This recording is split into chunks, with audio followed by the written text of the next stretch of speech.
Yes,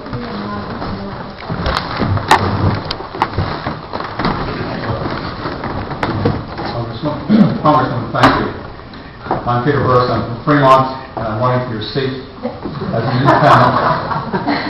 And I want to congratulate you for one major accomplishment, that you proved that a low-budget campaign can win the seat.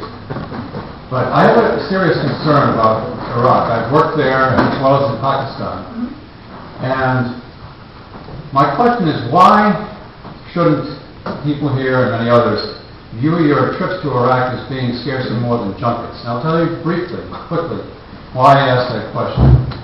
Because it seems to me that in terms of this central major issue of Iraq, I'm looking at someone with a closed mind. There's an old saying, the greatest enemy of an open society is a closed mind.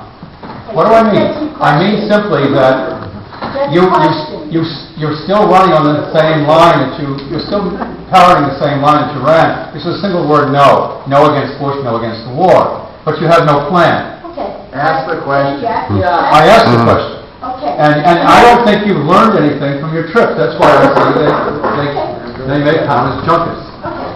Well, first of all, should you ever get to Congress and you get on the Armed Services Committee, you'll understand it's part of our job to go to these countries. And by the way, it's dangerous. And so if I wanted to go on a junket, I think I'd go to Paris or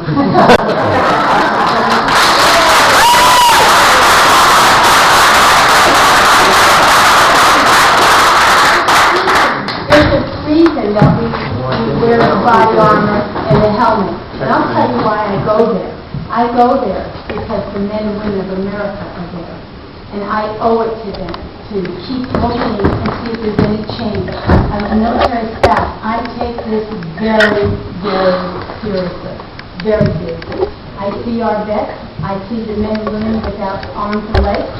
I see at the funeral, and I have a responsibility.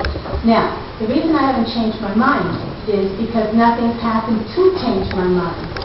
And if you listen to the generals, most of them wind up retired after they speak out. If you listen to the generals, most recently General Jones 2 days ago, you would know what we know sitting on the Armed Services Committee. And any one of you can go to the Armed Services Committee, the HASC website, and listen to some of the talk. And I urge you to do that to understand that we're not sitting here by ourselves saying, and it's not just one party. Walter Jones is a Republican from North Carolina.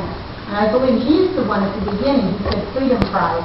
You remember the French fries who were so upset about and such a supporter of the war and has come out in unbelievable condemnation of it.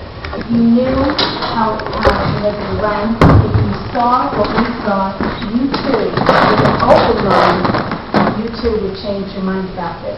Having said that, I will tell you that you look just like the picture, and I knew who I was calling on, and I called on you because you're a constituent, and I wanted to have a chance to